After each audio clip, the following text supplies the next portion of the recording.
Hi everyone, I'm Alissa. And I'm Carlos. And we just got back from a 3-week trip from Japan for our honeymoon. We do have some vlogs of our trip we're going to release soon, but before then, we really wanted to show off everything we brought back. We're not a couple that buys a lot of stuff on vacation. We travel pretty light. We did pretty good still this time. I wish I could have brought back like 6 suitcases at least. Yeah, definitely. Our categories include stationery, clothing and shoes, consumables, kitchen and homeware, miscellaneous like gachas, records, Nintendo items, and finally we have cosmetics, skincare, and hair care. So let's get started. So if you know me, I love to collect journals, washi tape, stickers. One thing that I try to do at these underground malls is always go to a stationery store, and they were there every single time. I thought this journal was super cute. The little bears serving food to the other animals. We went to Studio Ghibli and basically had a ball, got a few things. I'm not even sure if we got both of these at Studio Ghibli or one of the random stores that are in those underground malls, but I think they are so cute. Also went to Itoya where they had a ton of Snoopy stuff, including this washi tape and these stickers. I went to a couple of dollar stores and found these cute stickers as well that I'll use in my journal, as well as these two are for friends. We already opened ours. I also, at Snoopyland, got this for my mom, and I love this magnet because this image is everywhere, and then they just added Snoopy into it. Love it. Of course, got some Kiki stuff, and then at Studio Ghibli, we got these postcards that I thought we could hang in a frame, just like that. And then I got Carlos this, of course, one of the best shots of one of the best films for Studio Ghibli. When we went to the Nintendo store, I love Animal Crossing, so I got these stickers as well. And my favorite character, Goldie, love her. If you know her, she's the best character. Our first full day, we got to go to the Uniqlo flagship store in Ginza, which was like 12 stories tall. I got 2 t-shirts of the same kind of moisture wicking material, very lightweight, perfect for that really humid weather we got at the beginning of our trip. One thing we noticed when we were walking around Tokyo is not a lot of people wore shorts. Not at all. So I felt a little dorky wearing shorts, so I bought a couple pairs of pants just to fit in. This one is a bit more of a kind of utility pant. It was a little noisy walking around, was one of those pants that just swooshes. And then I have this other pair of pants that was more of a silkier material, quieter, lightweight as well. I like both of them though. They were both great purchases and pretty cheap too. And I cannot forget my Family Mart socks that I got. I wish they had 7-Eleven ones, but I didn't see any.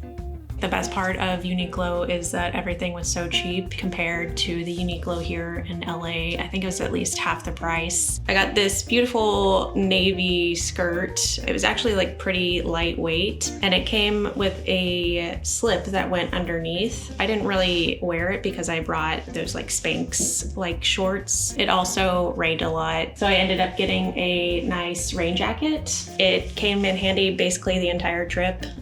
If I was cold, I would use it. If it was raining, I was dry the entire time. I actually brought jeans, which was a huge mistake. It was hot the entire time, so I ended up getting these linen pants, and they ended up being only $13. I got a black pair and a khaki pair as well. That was pretty much all that I wore. I didn't need to bring any other bottoms. It was just linen and skirts the entire time. We also went to Snoopy Town, and I got this super cute sweater. I'm a huge Snoopy fan, and so is all of Japan. So I was very happy to see that they had Snoopy stuff everywhere, and it was very hard to resist not getting more clothes and literally everything else. The last thing that I got on the last day that we were there were the famous Onitsuka tiger shoes. Went with the classic pair. They ended up being around $100 with the tax-free as well. Really affordable. We also went to the Studio Ghibli Museum, and I got this cool shirt of the museum. This I didn't get at the Studio Ghibli Museum, but There's so many character stores everywhere. I love Piki's delivery service so much. It's one of the first Studio Ghibli films that I've seen, so I could not resist. These two I got in the same place in a underground mall in Osaka. This is sushi salt. It said it was the perfect amount and don't use too much. And also some sencha from Uji. It is the perfect green tea. Perfectly green whenever you steep it. We got this at the Kyoto Spice store near Kiyo Mizudera. All of the stuff is great. They have samples everywhere. This is a yuzu powder that they put in dashi. Tastes really good, very citrusy, a little bit spicy as well. And then we have some rice seasoning. This one's a little bit spicier, and this one is like a classic sesame. We got all this in Tokyo at the Kafabashi area. We got some chopstick rests and some nice fancy chopsticks for the both of us, and then some chopstick holders as well. Also at Snoopy Town, I got more chopstick rests. I also got this in the same area, just like a bunch of spices. I'm not even really sure what they are. It was very much an impulse buy. It was at the Hanshin Mall near the Osaka station. I could spend every last dollar there. Finally, best for last, I discovered these mints. This one is not so great, but these are literally so good. You take one tiny little mint and it freshens up your entire mouth. I don't know what it is, but they are so good. I decided to get 4 more packs at Donkey. Every time we take a trip, we try to find espresso cups, and a lot of the ceramic places we went to didn't have espresso cups. It was mostly sake glasses, which is fine. That'll work. One I found was in Kanazawa. It was a handmade piece. Full disclosure, I actually opened this already, and I wish I could have recreated the beautiful packaging they actually put this in. Next up, we have a ceramic lucky cat. We had to get one of these, and what better place to get it than the Gotokuji Cat Temple in Tokyo. We had to wait quite a while in line to actually get this, but they're pretty cheap, and you can take them home, but a lot of people also place them at the shrine for good luck. We also got a little tiny lucky cat. I'm not sure where I'm gonna put this, but it's fun. I have been looking forward to the fake food this entire trip. At Kafabashi Street, I didn't find too many things that were this small. It was basically like large bowls of ramen, stuff like that, but I did see the shrimp, so that's definitely going on the fridge later. Also, while walking some back streets of Kyoto near Arashiyama, we stumbled on this incense store, and if you know me, I love incense. I got this kind that was called Morning Mist. It has a very like woodsy smell. And then of course I got a cherry blossom smell. It's the most floral incense I've ever smelled anywhere. Quite possibly the best haul item and the most adorable. While we were staying at a ryokan near Kanazawa, in a town called Komatsu, we let the staff know that we were there on our honeymoon, and they brought us an arrangement of treats and a small gift. This was from the ryokan's gift shop, and we were kind of suspicious that they were watching us because Alissa was actually looking at this one for quite a bit. We were in the middle of eating dinner when they brought all these gifts in, and they also brought in this adorable little framed photo with a bunch of clip art. With a bunch of clip art that they on put it. together. That's us. Another couple things I got at Kafabashi Street. Of course, I had to get a couple of knives. I ended up getting a utility knife, extremely sharp. I think it's the Misono knife line. This is the Misono chef's knife. Oh, actually, it's the Santoku knife. Forgot I didn't get the chef's knife. This one chopped really well, so I'm really excited to use this. While Carlos got the espresso cup, I found these like vintage cups. I guess they're a Japanese thing. I thought it was so cute. They have tons of other colors and designs, and I will definitely be making iced coffee with it. Of course, I couldn't help myself.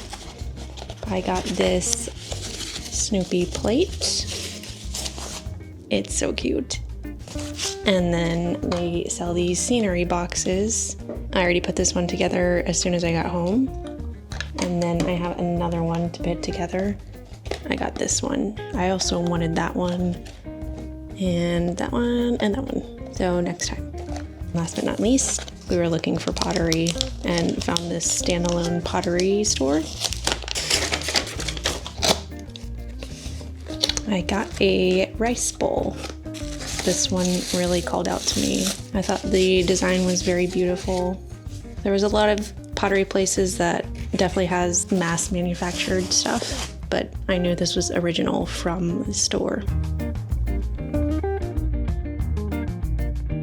First up, obviously, we were looking for quite a bit to find some city pop music. Obviously, these are really, really popular and they're getting really, really hard to find, particularly originals. This was the only original one I could find, an Omega Tribe 45. Great song on both sides. I was really happy to find this, and I think the artwork / photo is really, really cool. Now, I know some jazz nerds will probably roll their eyes at this one, but it's a good album. It's not particularly hard to find. This obviously is a repressing of it. Obviously, the original one is really, really expensive, but I was happy to have it be something I brought back from Japan specifically, and I was glad I got it. I also got a record. I'm a really big Queen fan because my mom is also a huge Queen fan. She was fortunate enough to grow up in the era of the 70s, and I was super excited to see this because it has the best diss track known to man, Death on Two Legs. It also has a few of the, I'm guessing, lyrics and the song titles in Japanese, so I thought that was really cool as well. So up next, a friend of mine tipped me off to some exclusive gacha keychains that are at the Nintendo stores in Japan only. I believe in Tokyo and Kyoto only. These are really, really cool. I think they're about, 500 or 600 yen each, so maybe $3 to $5, something like that. They have actual parts in them of these different controllers, and they feel genuinely like the real thing. Originally, I rolled 2 GameCube C-sticks, and I was fortunate enough to have a friend also in Japan at the time, and he traded me one of them for this GameCube ABYX, which feels great. Really feels like the real thing. A couple more gaming related things. We found a Zelda gacha, and Alissa was actually lucky enough to get a Ocarina of Time one. I was kind of jealous. I really love the artwork on it, but glad she got it. I ended up rolling actually 2 of these. I got 2 Wind Wakers, so I'll probably be giving one away to a friend of mine that really, really likes this game, but makes me happy. That's one of my favorite 3D Zelda games as well. But my absolute favorite 3D Zelda game is Majora's Mask, so I just had to get one of these pins. This was at the Nintendo store, not a gacha or anything. Had it on my bag basically the entire trip. But I had to take it off toward the end because it kept falling off. And then a couple blind box items. So I know the nerds will probably skewer me for this, but I think this was a Super Mario World Famicom, I want to say. Not really sure, but the artwork's really cool. And Alissa was lucky enough to roll this one. I, call it fate, rolled the Super Mario Sunshine one. Definitely one of my favorite 3D Mario games, but it's a love-hate relationship, I think, as it is with most people, because it's a really frustrating game, but I was really happy I got this.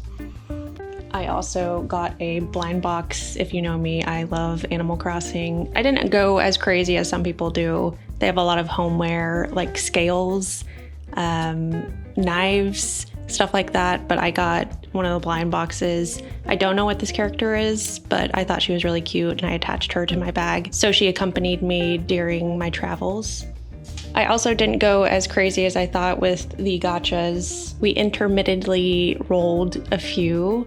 Some of them were a little bit kitschy. I'll put some screenshots of some of the ones that I saw here. We did find this ice cream at the convenience store and we loved it. They have like a caramel one and just a regular one. It's like the perfect ice cream ever.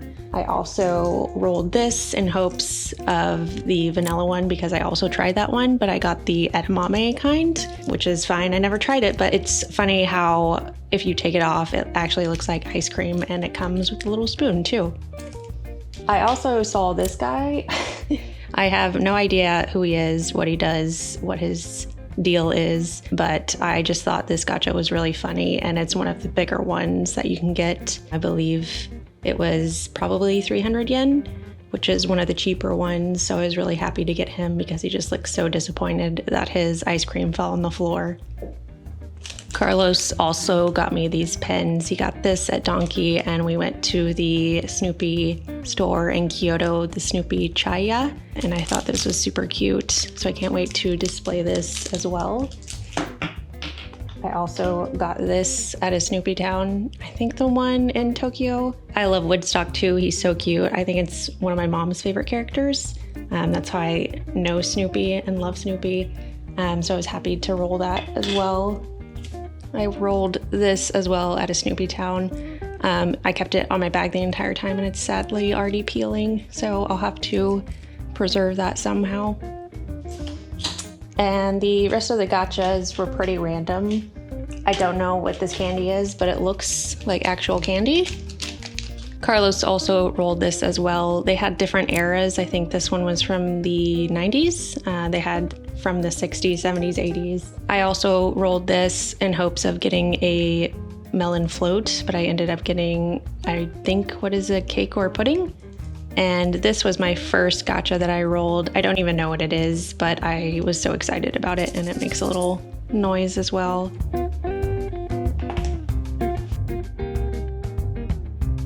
This was what I thought I was going to spend the most money on, but this is a lot less than I thought I was going to get. I got this rice exfoliating mask. If you know, you know, it's the TikTok viral mask. What I didn't know until I got to Japan is there's 2 different versions of this brand. This is for dry skin, and they have a red label for oily skin. It wasn't super effective on me because I have super oily skin. It was a nice, softer exfoliator, so that was nice to have. I still haven't used the sheet mask, so I'm looking forward to that. This, on the other hand, this brand is amazing. The sheet mask and the vitamin C serum, extremely cheap. Definitely should have gotten a few of these. I also got this nail polish remover from Muji at Family Mart, I believe. I was going to remove my nail polish, but I just picked it off instead. So I'll have that for here. I got this, as you can see, lip tint. It's not very long lasting, but it does smell good and it looks good. It has a very coral color, kind of peachy. It's showing up more orange on camera, but it's definitely a little bit more pink. But it is nice. It has a nice scent to it, so that will definitely be in my makeup regimen. Carlos bought these things, a nose knife and nose strips as well. We were extremely oily the entire time in Japan. It is so humid there. So we did everything we could to try and prevent acne, but it was just unpreventable. Next, we have the viral feet mask. I don't know. I can't wait to use this tonight. I haven't used it yet. We have also viral eye cream, I believe, with retinol in it. Everyone's been raving about it, so I can't wait to use that. If you know about this, it's a Korean brand. I've used this before. Carlos went to South Korea last year. We just got another bottle of this. Haven't tried this yet. Like I was saying earlier, we were so oily the entire time. So pimple patches, these have been great. They actually work really well. I also got the viral hair slick gel stuff. I actually don't like my hair being like the clean girl aesthetic, so I haven't used it that much except for on cowlicks, but it's been effective for that. This is also another viral product. I thought it was okay. I used it kind of as a moisturizing toner. I think it's supposed to be like a moisturizer at the end of the routine, but I used it as soon as I got out of the shower just to replenish some moisturizer back to my skin, and it's been great for that. Also got the viral sunscreen. I only got 2, but that is because I discovered that it pills really badly under makeup. So I'll only be using that for the house, walking around the city, stuff like that. I also got this because I was really oily, and then they locked it up in one of the tax-free bags, so I wasn't able to use it. And then it turned out nobody checked at the end, so I could have used it. But I've been using it infrequently at home, and it's been pretty great. It absorbs a lot of moisture and mattifies your skin a little bit. I got this at either a 7-Eleven or Family Mart. Only used a couple. I haven't really noticed anything. I think you have to be pretty consistent about it. I will continue to use it, and I'm not sure if I'll buy it, but I'll let y'all know. I also got the viral mascara, and the funny thing is I got this first at Donkey and I was like, what the hell, this is so bad. I can't read. It says mascara base. So I've just been putting mascara base for half the time in Japan. So I ended up going back and getting the actual mascara. I actually went to Bic Camera to get this, and I recommend that way more than Donkey because Donkey was very overstimulating. And at Bic Camera, there seemed to be a lot more stuff, and it was very calm. This mascara is definitely worth it. The only complaint I have is I cannot get it off no matter what makeup remover I have. It just will not come off. And then the highlight of this, the And Honey brand. It is so good. I've never had my hair smoother before with this, and then adding this on top. Oh my gosh. My hair is very thick and coarse, curly, wavy, whatever it wants to be. As soon as I use this, and I don't even have to blow dry it all the way, I don't normally blow dry my hair, it still dries straight, which is something that's never happened to me before. I bought this on an impulse, and I actually like this version a lot better. I bought the samples and had been using these. This is great, but if you have super textured curly hair, I would go for the Deep Moist instead. I actually went back and wiped this off a little bit, and it does leave a little stain, this stuff right here. So it's a nice little stain. It doesn't last all day, but it's a nice lip color. So that's all we got. Like I mentioned earlier, we're gonna have some vlogs of our trip coming out, so stay tuned for those. Thank you so much for watching. Give us a like, subscribe, and do all that cool stuff, and we'll see you in the next one. Bye.